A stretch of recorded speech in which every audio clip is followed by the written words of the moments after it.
I used to kind of suffer from testimonial envy.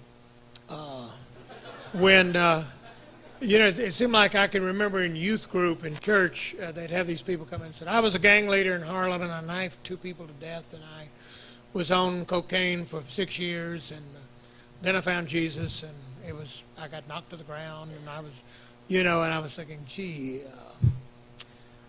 all right, I did some stuff with a cheerleader in high school, but that's really not that interesting. And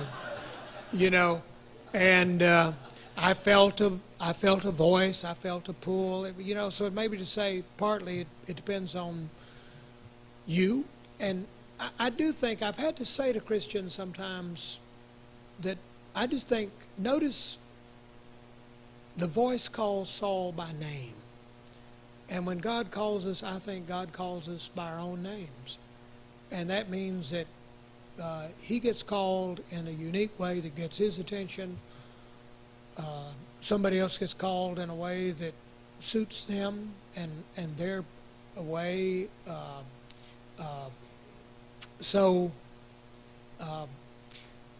But would you agree with me when I say one of the great perks of being a pastor is sometimes, not as often as I like, but you get to hear some really kinky stories from people. And sometimes I resent their stories because I think, wait a minute, I'm giving my life to this stuff. I've been to seminary, and if God's got something that good to say, why the heck wouldn't God say it to me, the authorized spokesperson for God? I got to come up with a sermon every week, and you stagger in here. You're in real estate, and you come in here with this great thing.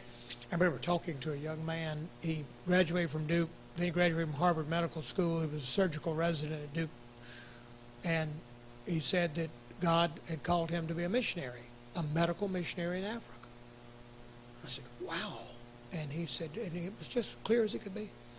And I said, wow, that's pretty dramatic. Wow, this is great. I said, as a missionary, you're not going to make any money. You're not. And he said, I know, and I just want to go where I'm needed. And I said, well, tell me the story. I'm just dying to hear how because, Harvard, Duke, it's kind of training and protecting yourself from a living God. So, wow, I just can't believe God got through all that and got to you. And he said, well, it's just clear as day. I was between surgeries in Duke Hospital, and I wasn't thinking about God, and I wasn't thinking about my life. And so I was in there, I was in the men's room, and I was standing at the urinal. And it was just like on the wall in front of me was the word, Africa. It was just like it had been written on that wall. And it was just like a voice spoke. And I said, look, Bob, if anybody ever asks you again how you got called to be a missionary, would you do the tasteful thing and lie and say I was on a mountaintop, I was on religious, And he said, I'm telling you, it happened just like that. And I said, I'm telling you, you're making the Lord look ridiculous. That story is so inappropriate. That does not. But, so I think that, and it may be as a preacher, maybe we handle these holy things so much that a lot of the drama gets weakened, and that we need some innocent, unprotected layperson, who comes in and just stuns us. And of course, and invariably what lay people, what I sometimes hear is, it was just so real. But I thought, why me? I don't know that much about the Bible, and I'm not the best person in the world. And I'm thinking, you really don't know much about the Bible, do you? Because if you'd read the Bible, you'll find out God is a sucker for people like you.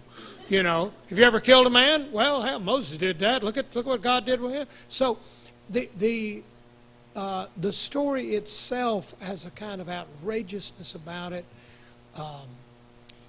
But I think it's outrageousness that is at the heart of the church. That is the heart. Why would Luke tell you a story like this? I wonder if it's partly to recover the adventure of discipleship. Many of you are in a church that was once established as the Canadian normal national thing to do. But during your adult lifetime, that church has been increasingly marginalized and pushed away from the center and is no longer the normal, natural, typical, nice thing for Canadians to do. And there's grief about that. There's grief about being in a place that was, filled and still octogenarians wandering around. I remember in this church every Sunday school, and I said, well, great. Don't tell me about it because I find that depressing. But in another sense, there is a sense in which you may be the first generation in a long, long time to be able to read the Acts of the Apostles and understand it. Here are people on the margins. Here are people that are insignificant in the scheme of things. Here are people who never get invited to testify to the emperor about anything.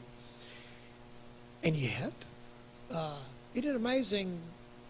They refuse to stay on the margins. They refuse to keep quiet. They refuse to hunker down in their little spiritual ghetto. They're busy out pushing, moving. Well, no. Like Aaron said, they're busy out. They're busy being dragged, kicking and screaming out into the world and saying constantly, did you say Saul? Did you say Agrippa? Did you say Felix? Did you say Cornelius? A Roman army officer? And that, in fact, maybe that's one thing we preachers ought to take as our job description, is to try to preach in such a way and present the Christian faith in such a way and try to organize the church in such a way that we kind of restore the adventure of baptism. And that people kind of are surprised, wow, I thought when I was baptized it was just kind of a nice little cultural ritual to say you're a nice person and now you're joining a bunch of other nice people. Well, I didn't know it was this interesting.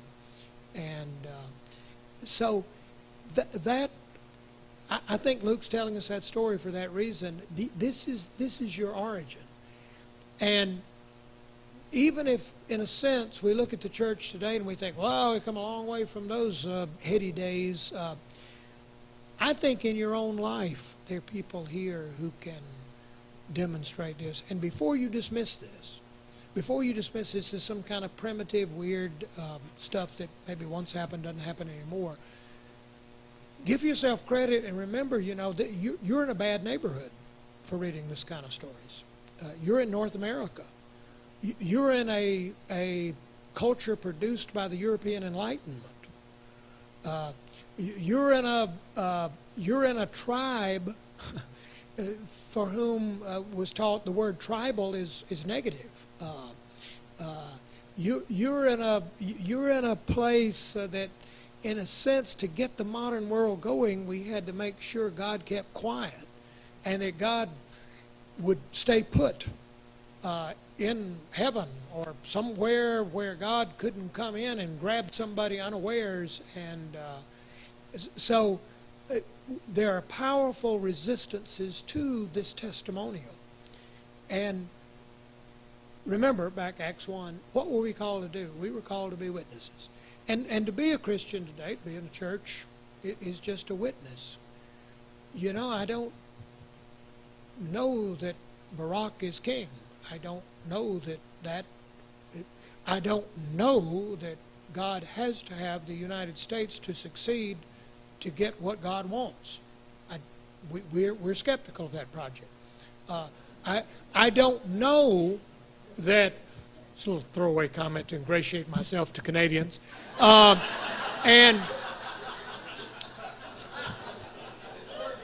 yeah. And I'm, you're so damn nice, you wouldn't say that yourself. So anyway, but it's the witness to that. And, it means that as a pastor, when I'm dealing with people in abysmal situations. A woman saying to me the other day, my son, he's gotten into the heroin, and I'm just, we've tried this treatment, that didn't work, and people, the statistics are just horrible on who gets over heroin. And I said, yes, I know. And she said, do you think there's any hope? And I was going to say, I think it's important that you stop hoping, because heroin, we don't have therapies for this. But then I thought, well, I thought like Saul was beyond hope. Jesus was beyond hope. After the resurrection, and not only after the resurrection, but after the aftermath of the resurrection, anything can happen. And thus N.T. Wright says, if you don't believe Jesus Christ was raised from the dead and is out loose, talking to the very people who betrayed him the first time, you're going to have to come up with some other adequate theory for the church. How was it that these people who were defeated and despondent and had no expectation, how is it that these people in just a few weeks, it appears, were just exploding out into the world and talking to everybody, even to Gentiles, that he is Lord? Well, if you don't believe in the resurrection, and if you don't believe that Jesus is in some form present, you're going to have to come up with some explanation, and it's going to have to be a little more interesting than he'll live on in our memories. By God, when we get together and have some bread and wine, it's almost like he's still here, isn't it? It's just, you're going to have to do better than that. And Luke, back in the Gospel of Luke, you remember, in Acts 2, where a mob forms out in the street and says, they're drunk. And Peter comes out, and Peter, you remember where we left Peter in the Gospel of Luke? Peter had been in the supper and said, I'll tell you what, they'll all fall away, but I'm the rock. I got your backside. I'll be here. You can count on me. And then when the soldiers come, he scatters into the darkness with all the rest of them. Well, actually, he whips out a sword and goes out to defend Jesus with a sword and nicks off a piece of an ear. He's no better at sword play than he is at biblical interpretation. And then Jesus curses him, no more of this. No. When it gets dark, Jesus' people got swords, and Caesar's people got swords. And anyway, and then later that evening, Peter's out there. He's followed Jesus at a distance. They got Jesus up there torturing him. He's out in the courtyard, and this little serving woman, this maid, says, weren't you the Galilean? And you know the story. He denies him 3 times. All he had to say was, yeah, but I was not sure about him. But he denied, I didn't even know him. The rock, the foundation of the church, wilts in front of this little powerless woman servant who shuts so much for the church. Great. Shut up. We can get you cowered into submission easy. Then you get to Acts 2, and who comes out and faces the scoffing street mob? It's Peter. And Peter preaches the shortest and most effective sermon in history in Acts 2. And they got to say, what do we have to do to be on board? Well, I'm just saying, it's almost like Luke is saying, you don't think Jesus Christ is raised from the dead? You don't think he intends to get what he wants? Well, then how do you explain Peter preaching? Peter speaks. So there is encouragement. It is not encouragement derived from the institution or from ourselves. It is institution from heaven. It is a light that shines on us and drives us forward. Thank you. And got some instructions for lunch. So.